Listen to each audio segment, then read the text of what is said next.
How are you? My name is Jeff Davis. I supervise the Denton County Drug Enforcement Group in Denton, Texas. I've been working in drug enforcement for the last 26 years. What if I told you today that 65% of our county jail population is there for substance abuse offenses or crimes associated with addiction? That's a big number. That's a significant number. That's a real number. The National Sheriff's Association did a study and found that 65% on average of all of our individuals contained within our county jails are there for substance abuse offenses. I know if you're like me, you worked in law enforcement, you did your best to arrest our way out of this problem. I did. And I began to realize that that was just not going to work. We were never and are never going to be able to arrest our way out of this problem. So what next? Do we give up? Do we say we've done everything we can as law enforcement? Or do we look for a solution? Let me tell you some more numbers. Our county jails are going to send only about 10% of the total population to the state penitentiary based on convictions. The number that's significant is the 90% number.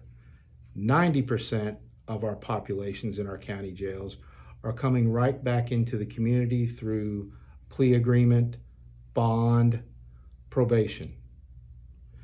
That means those people are going to be coming back to our communities with no tools, no training to remain sober or change their lives. There are plenty of programs in the state penitentiaries. We deal with those people post-conviction. What I want to talk to you about is focusing on pre-conviction, focusing on the 90% that are coming back to our community that we're going to be dealing with on a daily basis. We may be living next to them. We may be going to church with them. We may be playing sports with them, but they're going to be there. Do we want to give them the tools necessary to be productive members of their society? I'm going to tell you the answer to that is yes, we do. So next question is going to be, well, that sounds great, but how do we even start? How are we going to do that program in a secure setting without compromising security, safety, and operation?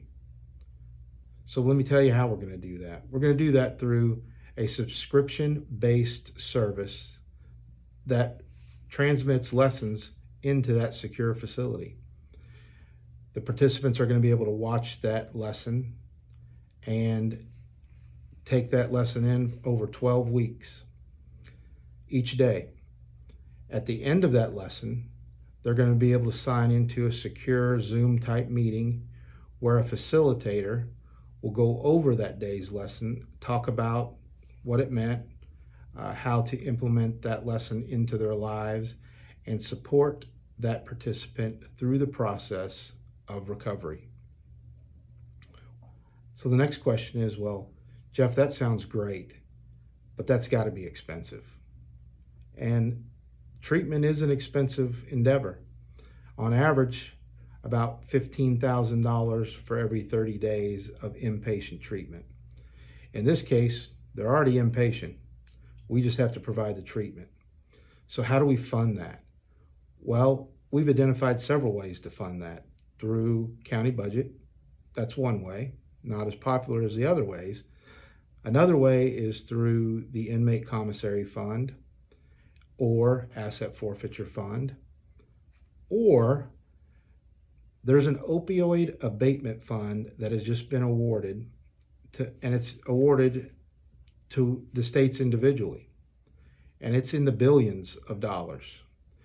That money has to be spent to address the crisis, the opioid crisis that our country is facing every day. This program fits into the requirements of the opioid settlement funds. We have the ability to transmit this program, to facilitate this program, and deliver this program to these participants so when they walk out of our county jails, they have a new plan. Not just a new plan, but the tools to implement that plan. This plan has been developed over 17 years. The plan is proven. It is clinically significant and proven. And it can come to your facility today. If you'll contact me, I will provide additional information to you about the program and how you get it started in your jurisdiction. I want to thank you for listening.